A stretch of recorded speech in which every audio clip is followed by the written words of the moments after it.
자, 선교적 해석학에 대해서 제가 계속 함께 그 함의들을 짚어보고 있는데요. 여러분 가지고 계시는 강의안 20페이지에 보면 이 선교적 해석학 관점이 교회의 본질과 그 교회의 행동 방식에 대해서 근본적으로 제고하도록 요청했다. 이 부분에 대해서 제가 조금 길게 조금 더 한번 같이 들어가 보려고 합니다. 아까 요한복음 20장 21절 아버지께서 나를 보내신 것처럼 나도 너희를 보낸다. 그래서 교회란 근본적으로 무엇인가? 이 하나님으로부터 그리스도로부터 어떤 목적을 위해 여기에 보냄받은 사람들이다. 그 보냄받은 목적이 분명히 있을 것이다. 라고 하는 부분을 강조하는 것이죠. 누가복음 24장에서도 예수님이 너희가 이 모든 일의 증인이다. 이렇게 말씀을 하셨죠. 우리가 전통적인 관점 속에서 이제 봤을 때요. 서구교회도 그렇고, 자금의 한국교회도 이제 그렇습니다만, 교인들이 그 교회 안에 들어와 있는 많은 사람들이요. 사실은 어떤 종교적인, 그들이 가지고 있는 종교적인 욕구를 소비하기 위해서 그 안에 이제 들어와 있는 사람들이 굉장히 많습니다. 지금 선교적 해석학, 선교적 교회 운동을 펼치고 있는 서구의 신학자들이 반성을 하면서요. 이것이 도대체 어디서부터 시작이 되었을까 돌이켜봤을 때 서구의 오랜 크리스찬덤 역사 속에서 찾더라고요. 그러니까 서구의 그리스도인들은 그 크리스찬덤 속에서 태어나서 죽었습니다. 날 때부터 모든 사람들이 그리스도인이었다는 것이죠. 자기들이 생각하기에 진정한 그리스도인인지 아닌지는 둘째 치더라도. 그래서 교회라고 하는 곳은 어떤 곳이냐? 그 안에 있는 사람들의 그 구원을 책임지고 관리해주고 돌봐주는 사람, 돌봐주는 기관처럼 교회가 인식이 되었고, 교회 밖에 있는 사람들에 대한 감각과 배려가 완전히 사라졌다라고 하는 것이죠. 사실 모든 사람이 다 그리스도인이라고 한다면 교회 안과 교회 밖에 있는 사람들에 대한 배려라고 하는 개념 자체가 그들에겐 불필요했다라고 보는 것이죠. 그러다 보니까 교회가 교인들의 구원을 확인해주는 기관으로 전락이 되고, 지금의 서구의 교회들이 종교적 소비주의에 물든 교인들의 종교적 욕구를 채워주는 기관으로 전락했다고 이 서구의 신학자들이 비판을 하더라고요. 자, 아까 교회의 근본적인 이 토대가 하나님으로부터 보냄받았다라고 하는 사실이 있다라고 하는 거. 그 하나님의 선교 이야기의 문맥을 떠나서 교회를 이해했다는 것이죠. 여러분은 교회론 우리가 이야기할 때 무엇이 가장 중요한 것 같습니까? 그 교회가 가지고 있어야 될 표지, 그것이 무엇이라고 생각하십니까? 그것을 과연 하나님의 선교라고 하는 이 전체 이야기 속에서 그 교회를 이해했는가? 그리스도를 이해할 때에도 그리스도를 하나님의 선교 이해하기 속에서 그 그리스도를 이해했는가? 이런 질문들이 이제 선교적 해석학 관점에서 성경을 읽을 때 우리에게 다가오는 것이죠. 이 서구의 교회들이요, 이제 마이너리티로 전락했습니다. 더 이상 서구 사회는 크리스찬덤이 아니고요, 기독교인들은 주류가 아니잖아요.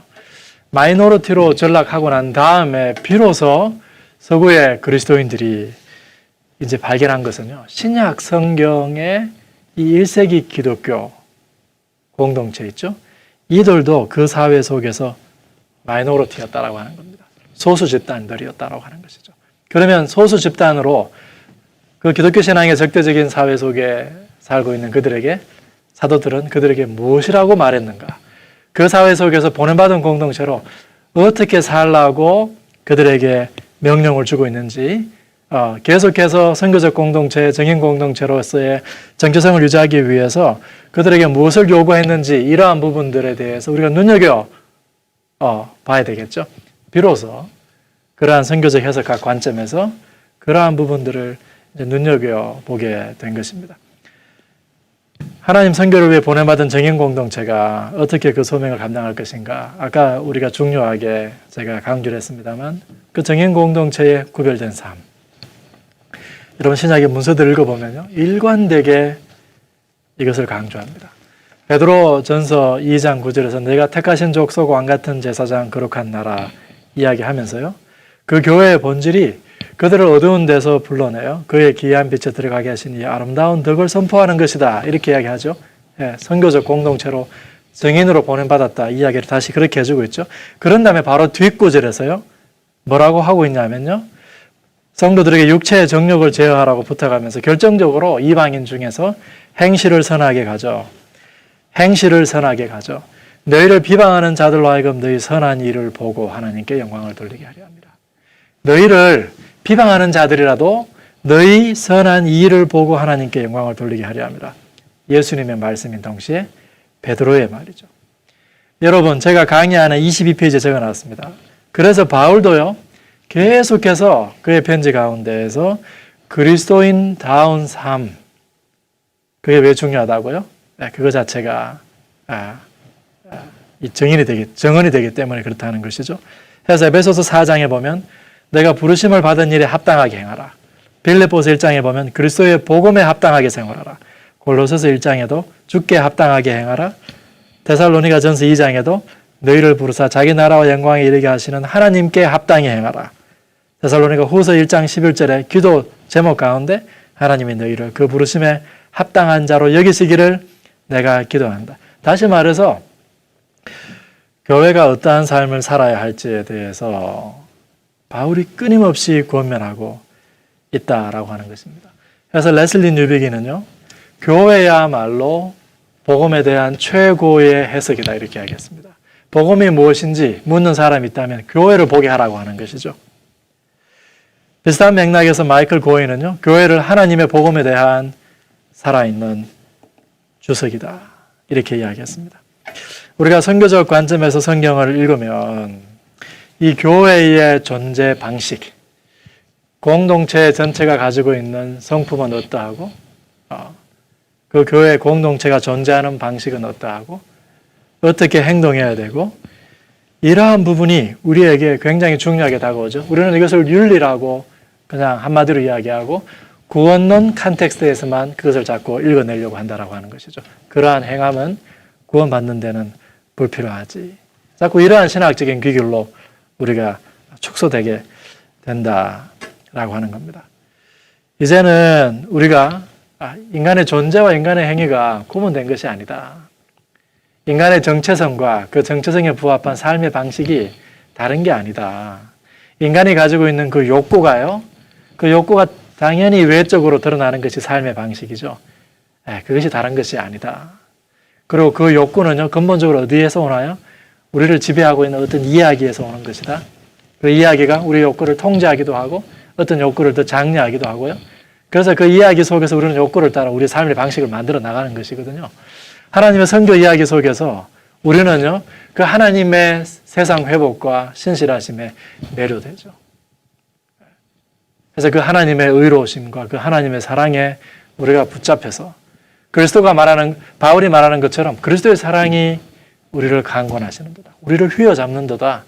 그래서 그 그리스도의 사랑에 붙잡혀서 그 하나님의 의로우신 성품에 우리가 붙잡혀서 우리도 그 하나님의 세상 회복 일에 그 의로우신 일에 동참하고 싶은 거.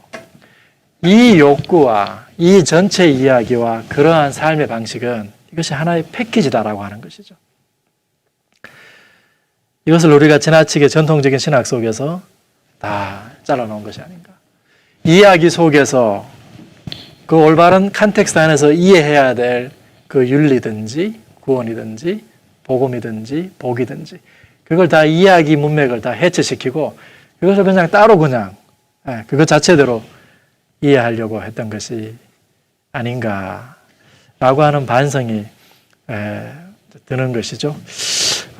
이 선교적 해석학 제가 이 첫 번째 여러분에게 보내드린 자료요. 그 이제 마무리하면서 결국에는 이제 선교적 해석학이라고 하는 것이 이게 지금 우리가 신학을 어떻게 하자는 것이냐. 그간에는요. 우리가 신학을 보수적인 사람들은 자유주의 신학을 경계하면서 그들을 우리 신학의 대화 상대자로 삼고 그들을 때리기도 하고 방어하기도 하고 이런 식으로 신학을 전개했습니다. 칼빈주의자들은 알미니안주의자들, 그렇죠? 종교개혁 시대는 카톨릭하고 서로 대치하고. 다른 교파 신앙 전통에 있는 사람들과 대화하는 것을 신학의 중요한 어떤 역할로 삼고 다른 교단과 교파와 전통 속에 있는 사람들을 우리 신학함의 대화 상대자로 삼았다는 것이죠. 선교적 해석학은요, 우리 신학의 대화 상대자를 이제는 불신자로 삼아야 된다, 이걸 요구하고 있는 거예요. 더 이상 여러분 영국에 가보면요, 이제 런던에서 주일날 교회 가는 사람이 2% 안 된다 그러잖아요. 네덜란드는 그보다 더 떨어진다 그러잖아요. 그들이 더 이상 당신 교파는 무엇입니까? 이렇게 묻지 않습니다. 당신은 무슨 신앙을 가지고 있습니까? 기독교입니까? 무슬림입니까? 이런 시대 속에서 여러분, 우리가 어떻게 신학을 하고 성경을 읽어야 될까요? 불신자와 대화해야 되고요. 그들 전체를 향한 하나님의 이 목적을, 세상 회복을 위해 우리가 보냄받았다라고 하는 이 관점 가운데에서 교회도 이해해야 되고 우리가 복음도 이해해야 되고 우리의 삶도 이해해야 된다라고 하는 것입니다. 바울이 고린전서 9장 19절 이하에서 내가 때로는 유대인처럼 때로는 이방인처럼 이렇게 살았다고 하죠. 우리가 하나의 신학적인 노선 따라가면요, 편합니다. 그리고 내 뒤에 편들어주는 친구들이 있죠. 그리고 고마 그 속에 우리가 갇히는 경우가 많습니다. 그러나 우리가요, 보수주의, 진보주의 따라오려고 여기까지 온 거 아니죠? 우리가 예수를 따라가려고 온 거 아닙니까? 예수를 따라가다 보면 때로는 진보주의라고 욕먹을 때도 있고 때로는 보수주의라고 욕먹을 때도 있죠. 바울이 고린도전서 9장에서 그의 사회 권리를 이야기하고 있는데 내가 때로는 유대인처럼 때로는 이방인처럼 율법 없는 자인 율법 없는 자처럼 행했다라고 하는 것이 무엇을 말하는지 우리가 다시 한번 돌아볼 필요가 있죠. 제가 이 교회에 관한 거, 정인 공동체의 이 구별된 삶에 관한 내용, 실제로 바울이 그의 교회들에게 어떠한 이 구별된 삶을 요구하고 있는지 그걸 조금 이제 여러분과 마지막으로 좀 살펴보려고 하는데요. 제가 여러분에게 보내드린 두 번째 그 소논문에서 정인 공동체의 구별된 삶과 선포라고 하는 그 글이 그 내용을 다루고 있습니다. 이 속에서 저는요, 바울의 교회로 오늘 선교적으로 한번 접근해 봤거든요. 제가 그걸 서두에서 라드니 스타크가 쓴 기독교의 발흥이라고 하는 책을 언급했습니다. 아마 목사님들 가운데 이 책을 아마 읽어보신 분들도 계실 거예요. 그리고 지금 우리가 이제 코로나 전국 가운데에서 조금 유사성이 있는데요. 이 책은, 라드니 스탁은 이 책을 쓸 당시 기독교인이 아니었습니다. 사회학자의 눈으로 초기 기독교가 어떻게 그렇게 폭발적으로 성장할 수 있었는가라고 하는 것을 사회과학적인 방법으로 분석을 한 책이에요. 이 사람이 분석을 하다 보니까 제국의 그 초기 이 300년 동안 기독교가 폭발적으로 증가했는데 그 폭발적으로 증가한 그 뒤 배경에는 뭐가 있었냐 하면은 로마 제국에 한 100년 정도마다 한 번씩 찾아온 역병이 있었다라고 하는 거예요. 역병. 이걸 전체를 통해서, 이 책 전체를 통해서 스탁은요, 기독교가 그렇게 폭발적으로 증가한 이유는요, 기독교가 가지고 있는 그 독특한 메시지와 함께 그 그리스도인들이 세상을 향하여 보여주었던 전혀 다른 변화된 삶이 있죠. 그 변화된 삶이 기독교의 변정의 핵심이었다라고 하는 것을 사회과학적인 방법으로 분석해주고 있습니다. 역병이 찾아왔을 때 이방 종교들 있죠. 이방 사제들은 역병이 찾아왔는데 제일 먼저 도망가고요. 제국의 관리들요, 자기 가족들도 역병에 걸렸는데 죽지도 않았는데 길거리에 내어버리고요. 이런 기록들이 굉장히 많이 남아 있습니다. 그런데 그 와중에 기독교인들이 어떻게 했느냐라고 하는 것을 굉장히 광범위한 자료들을 수집해가지고 기독교인들의 증언과 비기독교인 증언들을 다 모아가지고 이 책에서 이야기해주고 있습니다.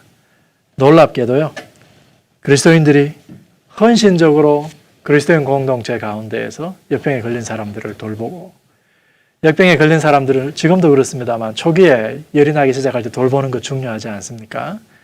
해서 그런 사람들을 돌보고, 심지어 교회 밖에 있는 사람들도 어떻게 헌신적으로 돌보았는지, 그들이 그 과정에서 다시 자기들도 역병에 걸렸을 때 어떠한 반응을 보였는지, 어떠한 내세에 대한 소망을 가지고 서로 위로했는지에 대해서 놀라운 기록들이 이 책 가운데 담겨져 있습니다.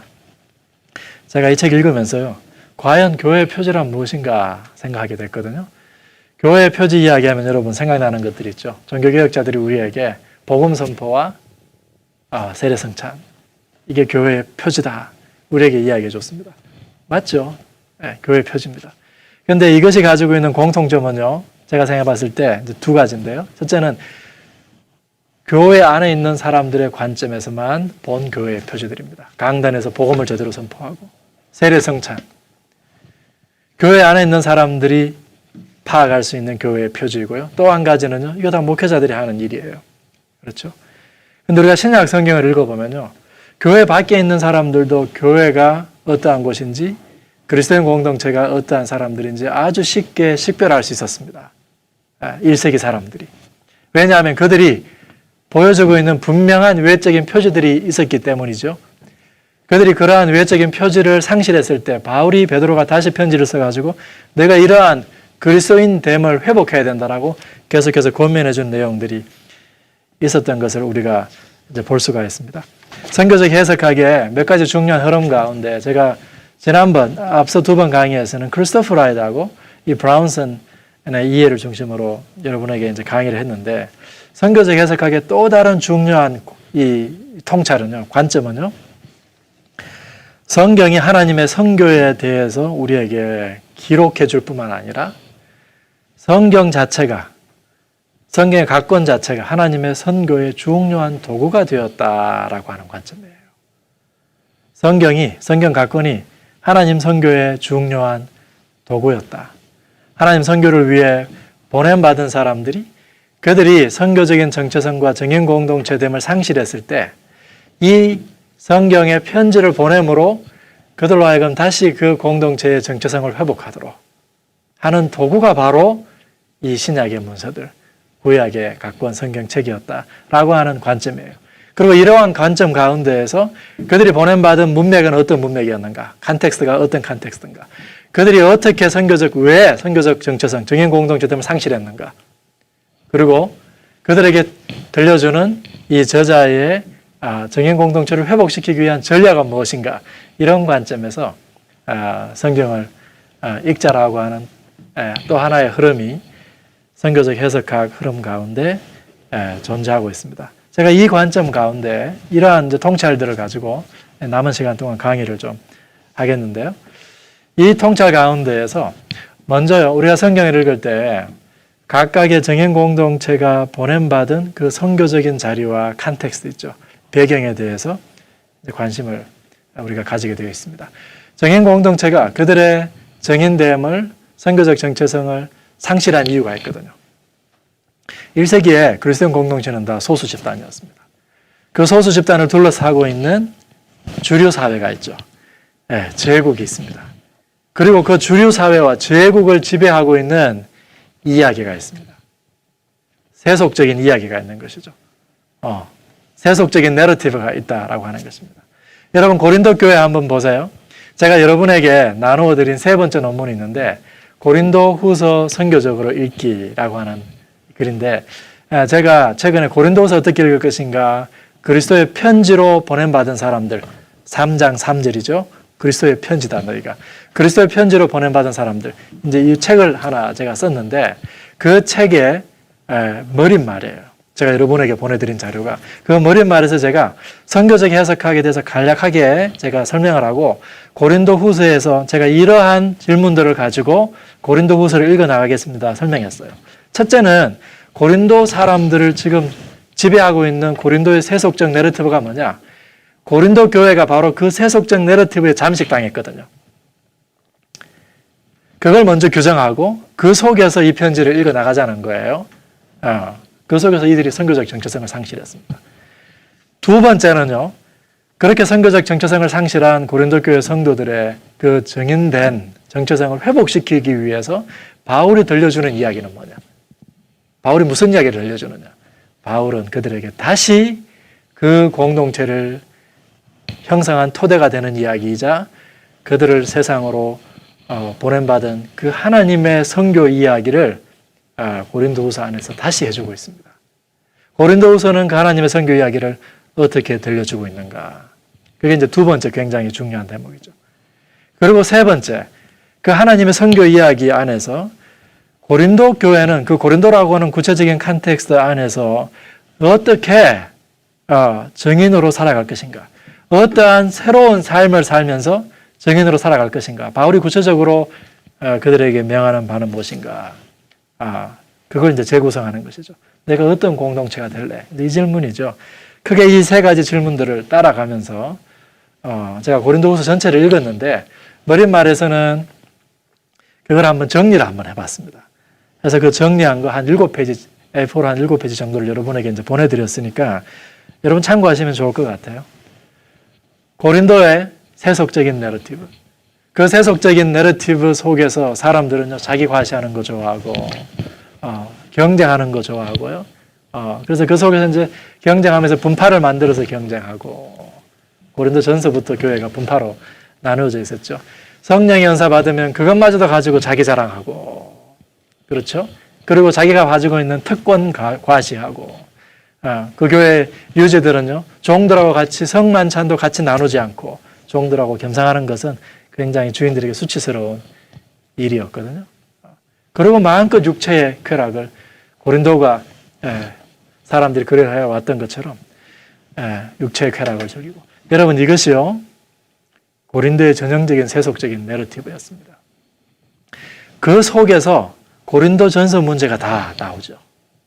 소위 The Corinthian Problems가 다 이 내러티브 안에서 다 나오는 거예요. 그리고 고린도 후서는요, 그 속에서 그들이 가지고 있는 그 영적인 리더 혹은 그들의 지도자에 대한 아주 독특한 이상과 기대가 반영이 되어 있습니다. 그들은 소위 폼나는 리더를 원했거든요. 자기들이 어디 가서 고린도에 나가가지고 시장 바닥에서 사람들에게 자랑할 수 있는 리더를 갖기를 원했습니다. 그들의 눈에 바울은요, 전혀 눈에 차지 않았던 것이죠. 그들의 눈에 바울은 너무나도 연약하게 보였던 것이에요. 그래서 고린도 후서의 굉장히 중요한 주제가 이 연약함이라고 하는 주제입니다. 그 연약함에 대한 공격, 실제로 바울의 연약함들이 있었단 말이에요. 육체의 가시. 바울이 그것을 어떻게 깊이 묵상하고 그것을 어떻게 재해석하고 아까 제가 언급했습니다만 그걸 다시 아주 성숙한 묵상들을 고린도 후서에서 쏟아내고 있는 것을 이제 볼 수가 있는데, 방금 제가 말씀드린 것처럼 먼저는요, 어떤 텍스트를 읽을 때 그 텍스트가 반영하기도 하고 그 뒤에 전제하고 있는 그 청중의 내러티브 있죠. 그 청중을 휘어잡고 그들이 선교적 삶을 살지 못하도록 그들을 막아버리는 그 세속적 내러티브가 무엇인지 할 수 있으면 할 수 있는 만큼 재구성해야 됩니다.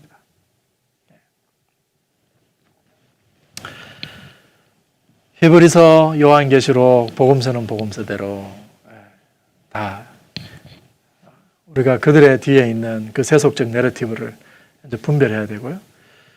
이제 그러한 사람들에게 보내어진 고린도전서, 고린도후서, 요한계시록, 이것은 그들의 선교적 정체성을 다시 회복시켜 주기 위해 보내졌다는 점에서 하나님의 선교의 도구죠. 하나님 선교의 도구였다. 그들에게 신약의 저자들은요, 다시 하나님 선교 이야기를 들려줘요. 하나님이 어떻게 세상을 창조하셔가지고 그들을 회복시키시고 다시 바로잡아가기를 원하시는지, 그것을 위해 하나님이 어떻게 아들까지 세상 가운데로 보내시고 성령을 보내셔서 우리를 권면하시고 회복되기를 원하시는지, 그리고 다시 우리를 그 화해의 사도로 보내셨다라고 하는 사실. 아까 제가 고린도 후서 5장 그 화해 메시지를 이제 같이 읽었는데, 고린도 후서 가운데 있는 그 하나님의 선교 이야기에 관한 대표적인 본문이죠. 제가 예를 하나 들었습니다. 아까 신약의 모든 문서들은요, 때로는 아주 짧은 단어로 하나님의 의로움, 하나님의 사랑, 때로는 이러한 내러티브를 우리에게 꽤 자세하게 들려줌으로써 이 하나님의 선교 이야기를 청중에게 다시 들려주는 거예요. 그 이야기를 다시 들음으로써 청중들은요, 그 속에서 자기를 다시 재해석하게 되죠. 그 이야기 속에서 교회가 보냄받은 공동체구나. 그렇지, 우리가 하나님 목적을 위해, 세상 회복을 위해 여기에 보냄받았지라고 하는 그들의 선교적 정체성을 회복해 나가는 것이죠. 그리고 그 선교적 정체성은요, 그들이 보냄받은 아주 구체적인 삶의 현장 속에서 구체적인 삶의 방식으로 나타나죠. 전혀 다른 하나님의 나라를 이 땅 가운데 살아가는, 그리스도의 통치를 받고 살아가는 회복된 사람들의 전혀 다른 새로운 삶의 방식으로 그게 나타나는 것이죠. 그러한 삶의 방식을 이들이 상실하고 포기하고 그 삶의 방식이 일그러진 것 자체가 이 편지를 보내게 된 직접적인 경위예요. 고린도 교회 사람들이 주인이 종들과 겸상하지 않고 삶의 방식이 망가진 것이죠. 세상과 동화되어 간 것이죠. 그 교회는 어떤 사람들이 분파를 만들고 이러한 외적인 삶의 방식을 상실했을 때 편지를 보낸 거예요. 교리의 문제가 잘못됐다기보다요. 여러분 갈라디아서 한번 생각해 보십시오. 갈라디아서에도 2장에서 그 이야기 나오는데 베드로가 안디옥에서 이방인들하고 식사하다가 그 자리에서 일어났습니다. 외식한 것이죠. 그것이 이 편지를 보내게 된 도화선이 된 거예요. 유대인과 이방인들이 같이 식사하고 있었는데, 같이 식사하게 되었는데, 복음이 그것을 요구하는데 그 식탁이 깨어진 것이죠. 바울이 편지를 쓸 수밖에 없었던 직접적인 경위죠. 그러니까 신약의 문서들이 어떤 신학적인 논쟁에서 출발해서 그 문서가 나왔다기보다 그것은 초대교회 역사 가운데 신앙 고백들이 그렇게 시작했을 수 있죠. 그렇지만 신약의 문서들은요, 아주 구체적인 삶의 현장에서 식탁이 깨어져가지고 유대인과 이방인의 관계가 깨어짐으로써 신약의 문서들이 이제 씌워졌다라고 하는 걸 알 수가 있습니다.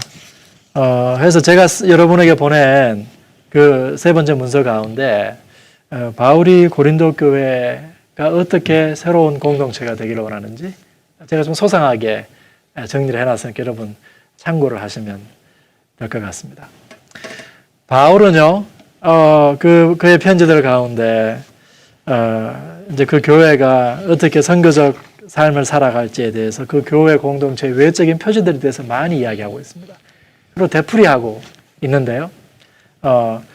바울이 이제 교회론을 이야기할 때 주로 사용하는 이제 비유들이 있는데 단어들이 에클레시아 그리고 하나님의 가족 모티브를 많이 염두에 두고 있고요. 그리스도의 몸, 성전 이런 개념들인데 우리가 하나님의 선교적인 내러티브 속에서 이러한 단어들도 이해할 수 있습니다. 에클레시아라고 하는 단어, 구약의 여호와의 성에 지칭할 때 셉타진트 성경에 에클레시아라고 불렀거든요. 그러니까 구약의 이스라엘 하나님의 백성들이 가지고 있는 그 선교적 정체성이 그대로 에클레시아 신약의 교회에게도 전가되는 것이죠. 하나님의 가족, 하나님의 새로운 가족을 창조하시는 것이야말로 하나님의 선교를 통한 하나님의 중요한 목적입니다. 그 목적이 실현된 곳이 바로 식탁이에요. 식탁. 식탁에 둘러앉는 사람들이 식구잖아요. 유대인과 이방인, 종과 주인이 같은 식탁에 둘러앉아야 되는데 갈라디아서에서는 유대인과 이방인의 식탁이 깨어지고 고린도전서 11장에서는 종과 주인의 식탁이 깨어진 거예요. 하나님의 가족이 깨어진 것이죠. 그 식탁 자체가 하나님의 목적이 무엇인지, 하나님이 실현하시려고 하는 목적이 무엇인지 우리에게 강력하게 변정해주고 있습니다. 그리스도의 몸도 마찬가지입니다. 그리스도의 몸, 여러 가지 의미가 있습니다만 우리가 선교적 문맥 가운데에서 그리스도를 머리로 삼는 이 교회는요, 그리스도께서 살고자 하셨던 삶, 이루고자 하셨던 소명, 그의 목적을 충실하게 따라가야 되죠. 그가 하나님의 선교를 위해 보냄받았다면 오늘 그리스도의 몸도 마찬가지일 것입니다. 성전 말할 것도 없습니다. 성전, 하늘과 땅을 이어주는 사람들이죠. 제사장 공동체. 바울은 몇 번이나 그의 편지 속에서 고린도 전후서에 걸쳐서 3번이나 너희가 성전이다. 개인도 마찬가지지만 공동체 전체가 하나님의 성전이다. 거룩한 삶을, 구별된 삶을 통해서 사람과 하나님을 이어주고 땅과 하늘을 이어주는 공동체가 바로 너희다. 여러분, 제가 지금 에클레시아라든가 가족이라든가 그리스도의 몸이라든가 성전, 이게 지금 아주 짧은 표현들이지만 이 뒤에 하나님의 선교 내러티브가 전제가 되어 있고요. 그걸 통해서 강력한 선교적인 메시지를 바울이 이제 던지고 있는 것을 우리가 알 수가 있죠. 자, 바울의 편지 전체를 보면서요, 제가 바울이 자기 공동체에게 계속해서 강조하고 요구하고 있는 어떤 외적인 표지들이 있다라고 하는 걸 제가 이제 발견했는데 그걸 4가지로 제가 지금 여러분에게 나눌 겁니다. 그리고 그러한 표지들은요, 지금 교회 밖에 있는 불신 이웃들이 아주 자연스럽게 분별할 수 있는 표지들이었습니다. 무슨 말이냐면요. 1세기 그리스도인들은 불신자들이 보더라도 그들이 어떤 사람들인지 분별할 수 있었다라고 하는 거예요. 그리스도인들이 딱 눈에 띄었다라고 하는 거예요. 산 위에 있는 동네가 숨기우지 못하리니 분별이 되었다라고 하는 겁니다.